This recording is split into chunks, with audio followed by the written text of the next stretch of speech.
মেয়ে হয়ে জন্মানো মানে এই চারটা জিনিস তোমার মধ্যে থাকতেই হবে।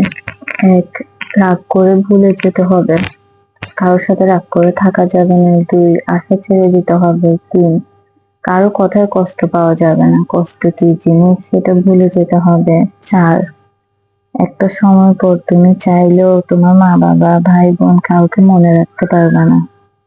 আল্লাহ তুমি ভাগ্য অন্য কাউকে দিও না। আর যাকে দিয়েছো তার ধৈর্য শক্তিটা আরেকটু বাড়িয়ে দিও। আল্লাহ তুমি যেদিন সবার কাছ থেকে সবকিছুর হিসাব নেবে, ঠিক ওই দিন আমি এই ধৈর্যের অবদান সবকিছু চেয়ে নিব। আসলে মেয়েদের বিয়ের আগে জীবনের সাথে বিয়ের পরের জীবনের কোনো মিল থাকে না।